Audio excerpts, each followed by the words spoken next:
прошлом году летом у Арины появился новый отчим. Это был ее третий отчим за довольно короткую детскую жизнь. Никто не винил маму Арины, но просто женщина хотела простого женского счастья и устраивала свою личную жизнь как умела, как могла.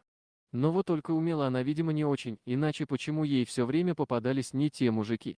А может, просто карма такая? Родной отец Арины смылся еще до ее рождения. Он был городской, в деревне его мало кто знал. Первого своего отчима Арина не помнила, ей было около года, когда мама привела его в дом. Что-то там у них не заладилось, и они прожили совсем недолго. О втором Арина сохранила обрывочные воспоминания. Дядя Алик, кажется, его звали, или Олег. В целом, он был хороший, покупал Арине сладости, но потом тоже куда-то делся. Арина уже была постарше, и теперь она часто спрашивала у мамы, как бывает спрашивают дети про своих родных отцов. Арина спрашивала за дядю Алика. «Мам, а куда делся дядя Алик? Будешь много знать, скоро состаришься». Лишь через пару лет, когда Арина вынула из почтового ящика странное письмо, она догадалась, что дядя Алик сел в тюрьму. Вот так бывает, в целом вроде человек неплохой, а в тюрьме. И вот как раз третий, который сыграл в жизни девочки и ее матери немаловажную роль, появился в прошлом году. Девочка не спрашивала у мамы, где она с ним познакомилась, потому что ей это было не очень интересно. Дядя Вадик оказался очень приветливым. Он не приходил к ним в гости, как Алик. Он просто сразу как пришел, так и стал жить у них дома. С виду вроде веселый, даже играл с Ариной. Дом у них был большой, вот там они и бесились вместе то в салочки, то в прятки. Потом вдруг откуда ни возьмись, появлялся шланг с водой, и они начинали поливать друг друга. Это было очень весело, особенно в жаркие дни. Мама смотрела на них из окна, и видно было, что она довольна. Она радовалась. «Ну ты и сам как ребенок», — говорила мама Вадику, когда выносила ему полотенце. «Мужики не стареют», — отвечал он. И вдруг прямо из-за спины выставлял тот самый шланг, зажимал струйку пальцем и орошал маму душем. Она начинала визжать и смеяться, пытаясь вырвать у него шланг из рук. Все поливались снова, и во дворе от капель воды в воздухе появлялась настоящая радуга. Потом все вместе шли переодеваться и пить чай. Арина была так просто счастлива, что у нее появился такой отчим. Они быстро подружились и вот уже вместе ходили и в магазин, в лес и на рыбалку. Больше всего Арина любила ходить с дядей Вадиком на речку купаться. Они играли в воде словно сверстники, Арина залезала к нему на плечи и ныряла, а он еще подпрыгивал, придавая девочке ускорение. На день рождения Арина попросила котенка.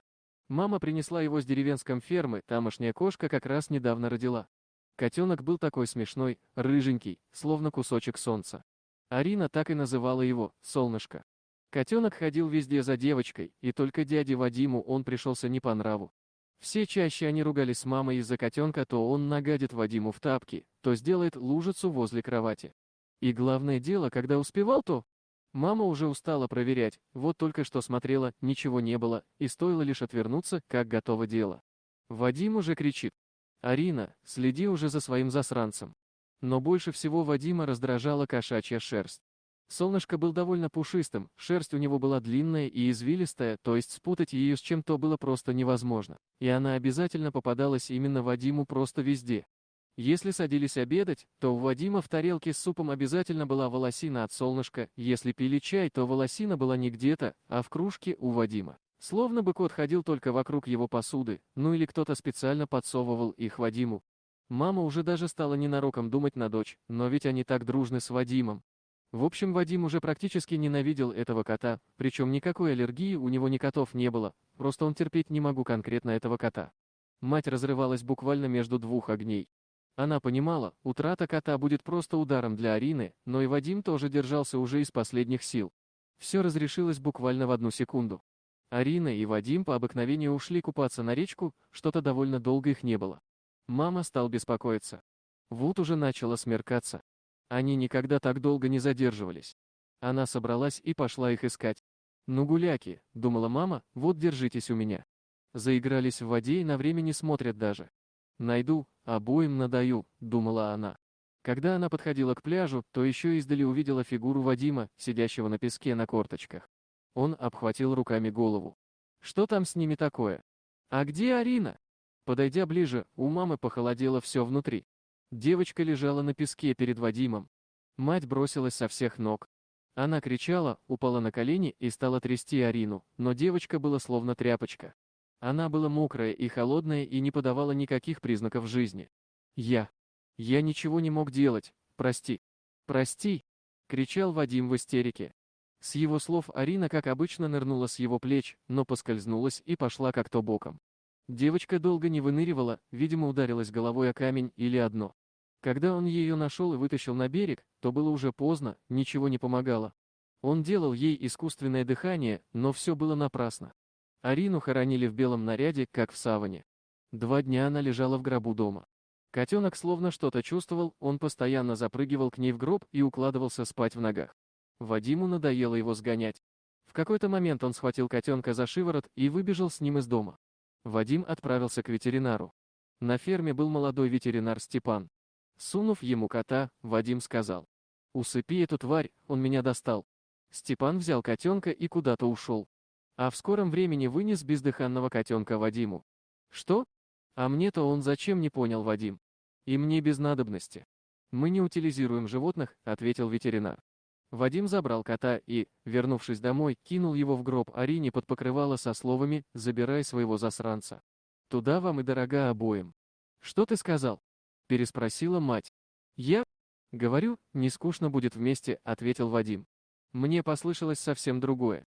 «А что ты сделал с солнышком?» — спросила мать, когда заглянула в гроб. «Усыпил. Достала его шерсть повсюду», — ответил Вадим. Мать была просто убита горем. От потери дочери ей было все равно, что там с котом. Арину похоронили на 3-е сутки, как положено. А ночью из ее могилы стало доноситься мяуканье, но по ночам на кладбище нет никого. Никто не мог услышать, как надрывается под землей котенок, которого усыпили. А если бы кто-то слышал, то преждевременная седина была бы гарантирована любому. И вдруг из леса на деревенское кладбище выли волки, их было много. Они услышали жалобный плач котенка. Волки, не жалея своих лап, откапывали могилу. Когда крышка гроба была уже удалена, в гробу оказался орущий котенок и Арина. И Арина была жива. Она была очень напугана. Представляете состояние ребенка, когда он просыпается или приходит в себя в гробу? Она испуганно смотрела на волчьи морды, испачканные землей. Каково же было удивление Арины, когда среди волчьих морд она увидела лицо ветеринара Степана. Оказывается, он управлял волками. Молодой ветеринар специально устроился в деревню, чтобы провести эксперимент. Он писал диссертацию по приручению диких животных. Арина была знакома со Степаном, они часто разговаривали о животных, когда она приходила на ферму к матери. Степан протянул ей руку и вынул ее из гроба. Степан пожалел солнышко, когда Вадим приволок его на усыпление. Степан решил дать котенку второй шанс и просто вколол снотворное. Решил, что Вадим выкинет его на помойку, кот проспится и найдет себе других хозяев, а тут вот как оказалось. Оказалось, что Степан не только котенка спас, а спас еще и Арину. Это все подстроил Вадим. Он давно задумал избавиться от девочки. Он только притворялся, что подружился. На самом деле он ее ненавидел и только втирался в доверие. Арина не утонула в воде, он накачал ее снотворным, она просто уснула прямо в воде. Степан посадил девочку у себя дома и направился к Вадиму домой, прихватив котенка. «Не ваш котик плакал на кладбище?» — спросил Степан. Увидев кота, которого он лично положил в гроб в Карине, чтобы убить 2 зайцев, избавившись от девочки и избавиться от ненавистного питомца, Вадим во всем признался. Степан стал навещать Арину и солнышко. Через год он стал уже 4-м и последним отчимом Арины.